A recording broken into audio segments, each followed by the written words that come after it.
envolvendo procedimentos estéticos. Quais são os maiores problemas que os médicos enfrentam com os pacientes? É claro que do ponto de vista profissional, os médicos sabem aquilo que mais se incomoda, né? Ou que mais tem um incômodo junto ao paciente com relação a um serviço médico realizado. Mas do ponto de vista jurídico, é preciso compreender quais são, de fato, né, os maiores problemas e as consequências de cada um deles.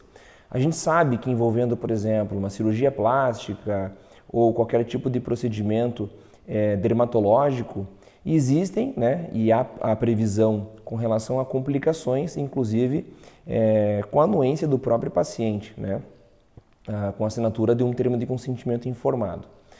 Muito embora exista essa situação, muitas vezes ocorre a ausência, por exemplo, de um contrato, né?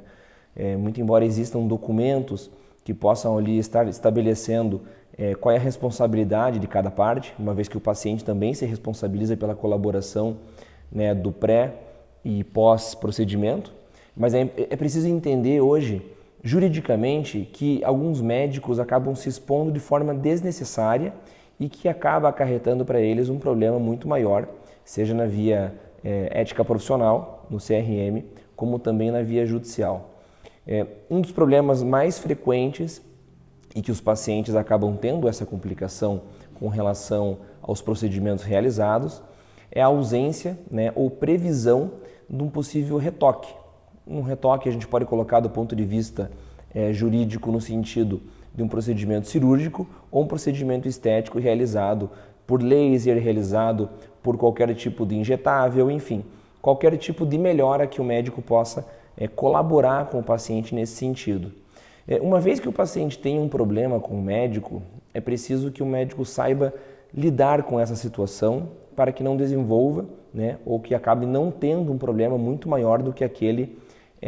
num primeiro momento, ocorrido entre as partes. Então, muitas vezes, com a ausência, por exemplo, do fornecimento de uma nota fiscal, com realização também a negativa de uma nova realização de um procedimento pago para outro profissional, enfim, são tratativas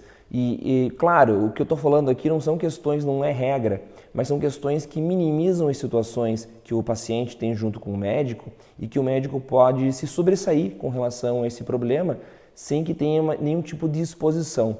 É claro que existem pacientes que acabam exagerando, né, vão em redes sociais, acabam divulgando muitas informações com relação àquele problema sofrido. Existem muitos grupos de cirurgia plástica, dermatológicos, enfim, que o paciente acaba expondo o profissional médico e há uma responsabilização no tocante a essa exposição também. Então, muitas vezes o paciente acaba achando, por exemplo, pelo fato de ele ter sofrido ou tido algum problema, mesmo que previsível, né, ele tem o direito de expor o médico, e não é bem assim. Então, existem situações que o médico tem que tomar cuidado com relação a esse tipo de problema, justamente para evitar complicações. E não só do ponto de vista financeiro, mas também com relação à exposição ética profissional. Uma vez que o paciente, sabendo dos problemas que ele possa ter sofrido, ele pode denunciar o médico no CRM, e isso desencadear para o médico um problema, né, através ali de uma sindicância, um processo ético profissional, além, é claro, também de um possível desdobramento na fase do inquérito policial, né, onde o paciente ele pode abrir um boletim de ocorrência por algum tipo de lesão corporal sofrido. Então, é preciso entender e compreender todas as possibilidades jurídicas dentro de um problema que às vezes é mínimo entre as partes, simplesmente ao médico cabendo, por exemplo, a ele realizar a devolução de um valor ou pelo menos pagar um novo procedimento, já que o paciente pode não confiar nele, a que ele realize com outro profissional, um colega, enfim, ou até mesmo alguém que o paciente possa indicar e que já entendendo que não há nenhum tipo mais de confiança entre as partes, que os dois, né, seja médico ou paciente, possam resolver dessa forma. Existem várias situações que podem ocorrer e que podem desencadear um problema para o médico, mas o caminho sempre, o que eu indico, é da conciliação. Seja por conta de problemas, né, já previsíveis ou algum tipo realmente de fato que acabou ocorrendo com relação à situação única de saúde do paciente e que deu um desdobramento negativo. Muito embora existam as possibilidades jurídicas do ponto de vista judicial para serem resolvidos os problemas, eu sempre indico como posição amigável, tanto para a parte do paciente, como também por conta